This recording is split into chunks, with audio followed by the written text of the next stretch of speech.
Now let's move on to the 34th question in our NEET triple test series. So if you look at this circuit diagram, you may see it may seem as if it's a more complicated one, but I'll give you a simple technique which you can use in your examination. By using this technique, two things are, I can assure you two things. First one is you can solve this, it will take very less time for you to solve this question. And the second one is you'll make the correct response in your exam. So see this. So generally, what other students do is they'll when they look such a complicated circuit diagram, first thing that comes to their mind is they try to solve this using Kirchhoff's second law. That is our Kirchhoff's voltage rule. So what we are going to do now is we are going to use Kirchhoff's first law, which is our KCL rule 1. Correct? You may think how? I'll show that. And this method is called as nodal method. Okay? So it is so simple. What you have to do is first thing, rule number, I'll just give you 3 steps. So the first step is you need to take 2 points, that 2 junctions. Okay, I'm taking 2 junctions. Let's say this junction is A and this junction is B. Okay, in one junction I'm going to ground it, so the potential here will be 0. Okay, and here the potential, we don't know that, right? We have to find that out. So let's take the potential here is X. Okay, now I'm going to divide this. How many branches do I see here? I can see 3 branches, right? So I'll just say current I1 is flowing through this branch 1, and current I2 that is flowing through this branch 2, and current I3 that is flowing in this branch 3. Okay. So in question, actually this was a previous year question exactly, which was asked in 2018 NEET. Okay, so what they asked is they asked us to find this I2 that is flowing in this second branch. Okay, anyhow, you see what Kirchhoff's current law says. It says if you take a junction, the net sum of current that is entering the junction will be always equal to the sum of currents that is leaving the junction. Correct? So if I want to mathematically represent it, what it says, I entering the junction is equal to summation of I leaving the junction. That's cool, right? So as you can see, you may ask, so where is the current entering this junction? It doesn't matter, okay? At the end of because math gives us the correct answer, right? So at the end of the solution, you'll get, okay? Because if I is income, if I assume any direction of the current in a wrong way, it will just reflect in our solution, okay? I'll just show all those things now. Now you see, as per Kirchhoff's junction rule, I'm taking this junction. So I1 plus I2 plus I3 is equal to 0. I'm assuming that. Okay. So I1, in order to find I1, what all the things I need to know? I need to have the understanding of potential difference, correct? So you say this point, the point is having a potential, correct? And what about this point C? This will also have the same potential, right? As there is no resistance, there can never be any voltage drop, correct? Okay. So what about this point? Let's say this as D. What about here? Here also the potential is X, correct? Okay, that's cool. So what about here? Here also the potential will be 0. Here also the potential will be 0. I hope there is no doubt so far. Okay. Let's say I1 is the current that is flowing in this circuit, correct? So what is the potential here? What is the potential drop across the first thing? That is X minus 0, correct? Oh, you cannot take like that. You see here, it is X minus of 10 minus 0. As you can see, here the potential is again X. But what about here? When we are moving here, the potential is dropping. Yes. Okay. So the potential here will be X minus 10. That's what I'm saying. Okay. X minus 10 and the potential here will be 0, right? So this divided by 10 plus I2. Here there is no battery. Okay. That is connected.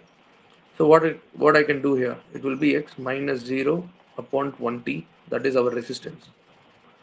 So you look at the third wire. The third wire I3 is flowing. So here the potential is X. And as you can see, here also the potential will be X. But when you move across this battery, what's happening? The voltage is getting reduced. Okay. It will be reduced by minus 10. That is what it's stating, right? So it is x minus 10. So x minus 10, and again you're having 0. Okay, it doesn't matter whether you put that or not. Okay, so you see, since it's anyhow it's a 0, right? Okay, the internal resistance here is 10. Okay, so as per KCL 1, so summation of all the currents is equal to 0. So now, as you can see, the denominators are varying, right? We have to take LCM. Okay, that's a basic math part. So after LCM, what do I get? I get 1t in the above part. I'll be multiplied by 10, dividing by 10, multiplied by 10, divided by 10. Okay, this multiplication. Okay, now you see what happens. I get 2x minus 20 plus x plus 2x minus 20. Clear? Which is equal to 0. Now this goes there. What happens? It becomes 0, right? So what are the x? 2x, x, 2x. Total 5x. 5x minus 40 is equal to 0, which means x is equal to 40 upon 5, which is 8 volt. Okay, what we have found? We have found only the potential at this point x. Okay, now what they are asking in question? They're asking us to find this I2, right? So how can we find the I2? You see here what we have. We know the value of x.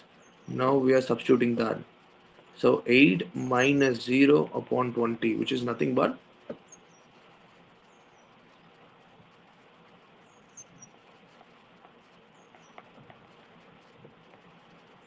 which is 0.4 ampere, correct?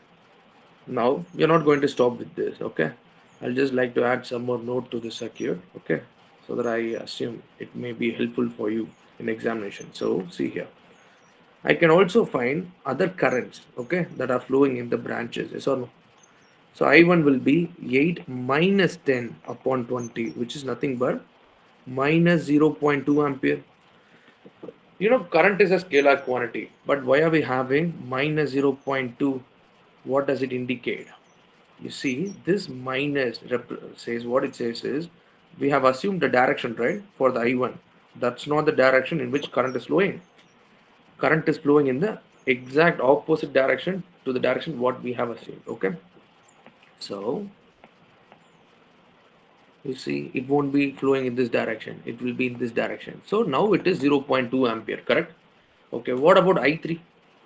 If you take I3 also, it is nothing but x minus 10 upon 10, which is 8 minus 10 upon 10, nothing but again minus 0.2 ampere. Clear? Again, what this minus says? This minus says this I3 is also not flowing in the direction which we have assumed it. Okay, it is flowing in the exact opposite direction, like this. So now you see what is KCL1 in this circuit. I will just give you the idea what is KCL1. Okay, so let's take, this is the junction A. Okay, and one more thing must be drawn here. Okay, so here I1 is entering, which is 0.2 ampere, and I2, these two currents are entering the junction, correct? Now look at here, this is I3. Okay, this is I2 that is going to leave the junction, and it is nothing but summation of the currents that is entering the junction. It will be 0.4 ampere. That is what we are getting, right? You see 0.4 amperes and 0.2, 0.2. Okay, so with this method what you can do is you can solve, you can also find the potential at every point in the given circuit diagram. Okay, and it is one of the powerful techniques which I used, which I also teach, right, to all my students. So I hope it helps, okay, to clearing your concepts. Yeah, let's see in next video. Okay.